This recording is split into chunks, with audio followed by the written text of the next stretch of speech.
Hello friends, आज हम पढ़ेंगे एफआईआर के बारे में। और अगर पुलिस ऑफिसर रिफ्यूज़ कर दे टू राइट और रिकॉर्ड द एफआईआर तो हमारे पास क्या क्या रेमेडीज़ हैं उसके बारे में। इस वीडियो को मैंने दो सेगमेंट के अंदर डिवाइड किया है। पहले सेगमेंट के अंदर अबाउट एफआईआर, जिसके अंदर कॉग्निजेबल मैटर के अंदर और नॉन कॉग्निजेबल मैटर के अंदर उसकी इन्वेस्टिगेशन और एफआईआर कैसे लिखी जाएगी वो बताया गया है। और दूसरे सेगमेंट के अंदर हमारे रेमेडीज़, जहाँ पर पुलिस ऑफिसर अगर एफआईआर लिखता नहीं है तो हमारे पास क्या क्या रेमेडीज़ हैं। तो सबसे पहले हम पढ़ेंगे कॉग्निजेबल मैटर के अंदर।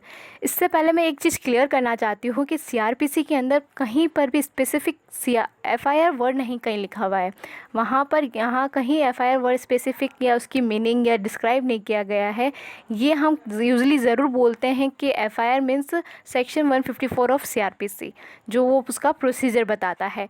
बट ये प्रोसीजर कैसे है, ये क्योंकि जो ये चैप्टर 12 के अंदर कवर होता है सेक्शन 154, जहाँ चैप्टर 12 से लेकर 32 तक हमारे पास प्यूनेटिव प्रोविजंस है। Punitive provision means after crime के बाद जो हमको इन्फॉर्मेशन मिल रही है उसकी जो प्रोविज़न, जो प्रोसीजर है कैसे फॉलो होंगे वो बता रहा है।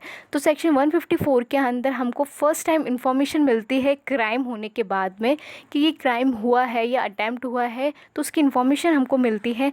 तो उस इन्फॉर्मेशन को क्या किया जाता है, रिकॉर्ड किया जाता है बाय द पुलिस ऑफिसर। तो ये हो गया है फर्स्ट इन्फॉर्मेशन रिकॉर्ड।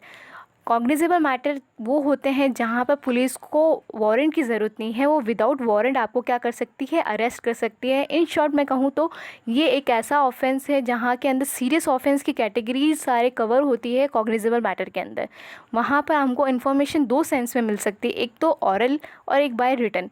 जब अगर इन्फॉर्मेशन हमको ऑरल मिलती है बाय द विक्टिम, या तो वो विक्टिम खुद हमको क्या कर रहा है, इन्फॉर्मेशन दे रहा है अबाउट द ऑफेंस, या विक्टिम के बिहाफ में कोई उसका रिलेटिव है या उसका फ्रेंड है, वो उसके बिहाफ में एफआईआर लॉन्च करवा रहा है, तो वो क्या देगा, हमको इन्फॉर्मेशन बाय ऑरल दे सकता है या बाय रिटन। अगर इन्फॉर्मेशन बाय ऑरल दी जाती है तो officer in charge of a police station वो क्या है, बाउंड है कि उसको लिखे, उसको reduce to in writing by himself, या तो वो खुद लिखे और अंडर द हिज डायरेक्शन, और या उसके डायरेक्शन के अंदर किसी और से लिखवाए, या अपने सबॉर्डिनेट से या किसी और को कह के वो लिखवाए। पर वो क्या होनी चाहिए, एफआईआर रिटन फॉर्मेट में होनी चाहिए। And read over to the informant, जो एफआईआर उसने लिखी है पुलिस ऑफिसर ने या उसके डायरेक्शन में किसी ने, तो उसको क्या किया जाएगा, पढ़ के सुनाया जाएगा इन्फॉर्मेंट को, उस विक्टिम को, या जिसने जो एफआईआर लिखवाने आया है उसको पढ़ के सुनाया जाएगा। अगर वो पर्सन कहता है कि नहीं यहाँ पर चेंजेस करने हैं, तो पुलिस ऑफिसर बाउंड है कि वो फिर से उस एफआईआर लिखेगा और वो चेंज करेगा उस जगह जहाँ पर वो इन्फॉर्मेशन दे रहा है कि यहाँ पर ये इन्फॉर्मेशन आनी चाहिए। तो यहाँ पर ऑरल मैटर के अंदर ये बात है। अगर रिटन के अंदर है तो वो क्या करेगा, उसको एक्सेप्ट करेगा पुलिस ऑफिसर। अब हम पढ़ते हैं कि ये पुलिस ऑफिसर क्या करेगा इस इन्फॉर्मेशन की। तो इस इन्फॉर्मेशन को पुलिस ऑफिसर क्या करेगा, एंट्री करेगा अपनी बुक। उनके पास जो बुक होती है, रजिस्टर होता है, उसके अंदर वो क्या करेगा, एंट्री करेगा। ये जो बुक और ये रजिस्टर है, ये स्टेट गवर्नमेंट ने प्रिस्क्राइब किया गया है कि इस फॉर्मेट में आपको एंट्री करनी। फॉर एग्जाम्पल, अगर कोई कॉग्निजेबल मैटर में जो इन्फॉर्मेशन आई है तो पुलिस ऑफिसर अपने बुक के अंदर एंट्री करता है कि इस पर्सन ने, उस पर्सन का नेम, उसका रेजिडेंस, वो इन्फॉर्मेशन जो ऑफेंस के बारे में उसकी इन्फॉर्मेशन पूरा लिखेगा, डेट लिखेगा, और जिस ऑफिसर इंचार्ज के अंडर वो लिखी गई है इन्फॉर्मेशन उनका नाम लिखेगा, उनकी पोस्ट लिखेगा। तो वो उस क्या करेगा, उस एंट्री के अंदर लिखेगा और उसकी फ्री ऑफ कॉस्ट कॉपी किसको दे देगा, इन्फॉर्मेंट को। इसके बाद हम एक नेक्स्ट टॉपिक पढ़ते हैं जिसके अंदर ये है कि if a information is about the offence against a women under section of IPC. ये जो सेक्शन है 326, 326 AB, 354, 376, ये सारे ऐसे ऑफेंस हैं जहाँ पर फॉर एग्जांपल ये ऑफेंस ये है जहाँ पर ग्रीवियस हर्ट दे रहे हैं आप डेंजरस वेपन के साथ है, वॉलंटरी उसको मारने के लिए, या पर यूजिंग एसिड अटैम्प्ट के जो मैटर्स हैं वो 326 के अंदर मैटर में आते हैं। और 326 के अंदर बी के अंदर उसके अटैम्प्ट क्या आते हैं, अटैम्प्ट करा, थ्रो किया आपने एसिड, तो वो कवर होंगे। Sexual harassment, rape, assault, criminal force of to women to insult her modesty, to outrage her modesty. तो ये सारे जो ऑफेंस जो वुमेन से रिलेटिंग है वो उसमें क्या होगा, अगर वो ऑफेंस कमिट हो जाता है, कमिट और अटेम्प्ट, इसमें दो सेंस मतलब है। कमिट मीन्स एग्जीक्यूट हो गया वो ऑफेंस, मतलब वो ऑफेंस हो गया। अटैम्प्ट मीन्स वो एग्जीक्यूट नहीं हुआ है, उसका प्रयत्न किया जा रहा था, उसी टाइम पे उसको क्या कर दिया गया है, रोक दिया गया है। तो अटैम्प्ट भी पनिशेबल है जब ये अगर सेक्शंस बताए गए हैं, इसके अंदर जो ये इन्फॉर्मेशन है ये कौन रिकॉर्ड करेगा, ये रिकॉर्ड करेगी बाय वुमेन पुलिस ऑफिसर और एनी वुमेन ऑफिसर। जो वुमेन से रिलेटिंग जो भी ऑफेंस इस सेक्शंस के अंदर बताए गए हैं वो सिर्फ और सिर्फ कौन रिकॉर्ड करेगी, bye a women police officer और any women officer. Man police officer इसको रिकॉर्ड नहीं कर सकते हैं। अब नेक्स्ट हम बात करते हैं ये जो ऑफेंस है अंडर सेक्शन 354 ABCD के, जो 379 के, ये जो ऑफेंस है अगर ये कमिट हो जाते हैं और अटैम्प्ट होते हैं और इसकी वजह से क्या होता है, टेम्परली और परमानेंटली मेंटली और फिज़िकली डिसेबल हो जाता है वो पर्सन। तो उससे क्या होता है, जो वो इन्फॉर्मेशन है वो पुलिस ऑफिसर कहाँ रिकॉर्ड करेगा, at the residence of the person, या उसके घर जाके पुलिस ऑफिसर वो क्या करेगा, FIR लिखेगा, या at the convenient place of such person choice, या तो उस पर्सन ने कोई बोला है कि इस प्लेस पे आके मैं लिखवाऊँगा या लिखूँगा, तो आप उस पुलिस ऑफिसर को क्या करना पड़ेगा, उस कन्वीनियंट प्लेस के पास वहाँ जाना होगा, वहाँ पर उसको क्या करनी होगी, FIR लिखनी होगी।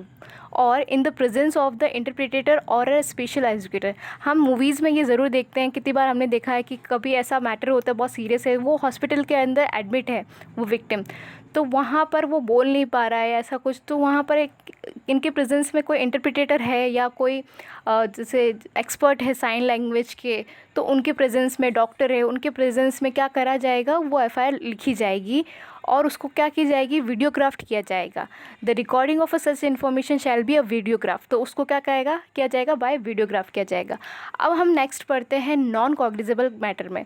नॉन कॉग्निजेबल मैटर जहाँ पर हम विदाउट वारंट अरेस्ट नहीं कर सकती है पुलिस को चाहिए वारंट होने के बाद ही पुलिस क्या कर सकती है, उस पर्सन को अरेस्ट कर सकती है। पर कॉग्निजेबल मैटर के अंदर पुलिस को वारंट की ज़रूरत नहीं है, वो बिना वारंट के भी क्या कर सकती है, अरेस्ट कर सकती है।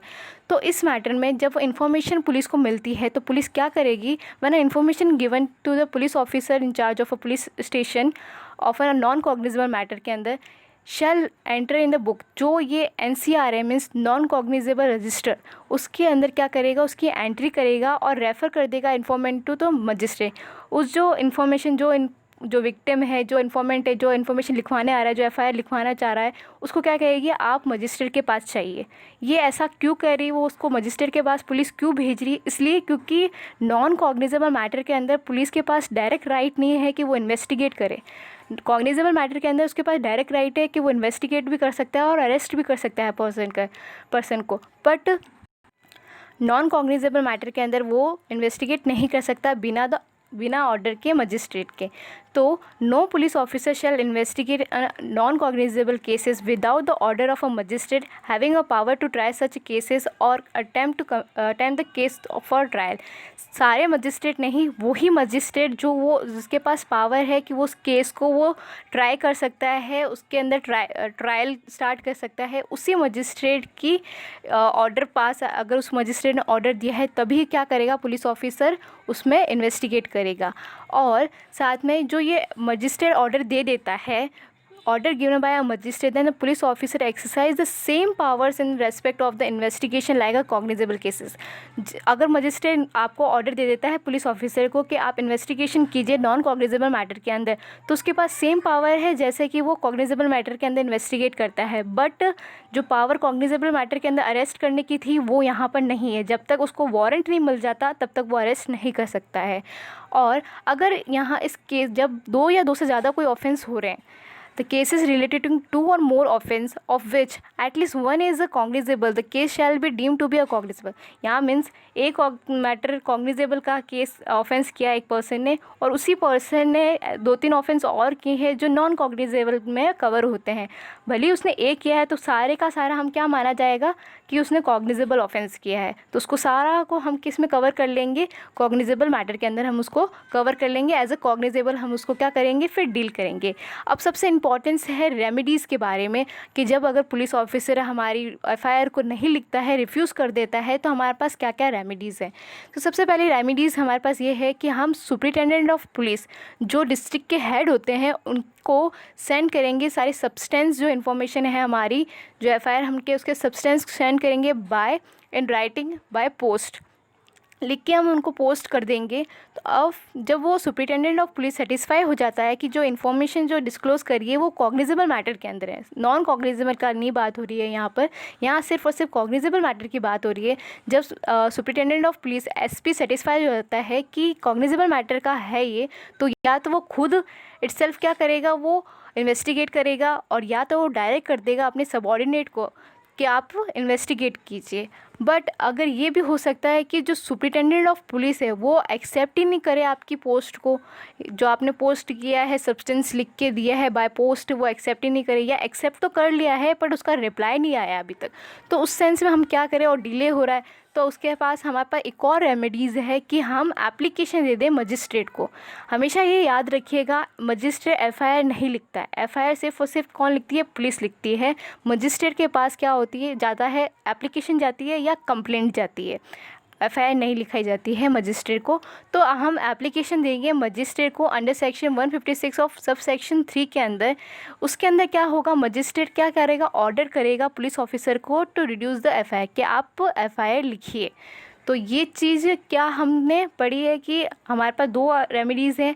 पहले अगर पुलिस ऑफिसर नहीं करता तो हम सुपरिटेंडेंट ऑफ पुलिस के पास जाएंगे, बाय पोस्ट हम उसको देंगे। तो अगर उसको लगता है कॉग्निजेबल मैटर के अंदर है तो वो खुद भी कर सकता है इन्वेस्टिगेट, या फिर अपने सबऑर्डिनेट को डायरेक्ट कर सकता है। अगर सुपरिटेंडेंट ऑफ पुलिस नहीं करती है तो हमारे पास एक और रेमेडी है, हम मजिस्ट्रेट के पास जाएंगे, मजिस्ट्रेट एप्लीकेशन, हम मजिस्ट्रेट को एप्लीकेशन देंगे और मजिस्ट्रेट ऑर्डर करेगा पुलिस ऑफिसर को कि वो लिखे।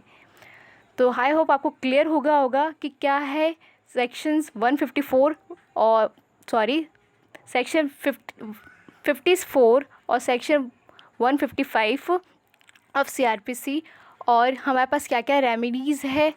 तो thank you, comment, like and subscribe my channel.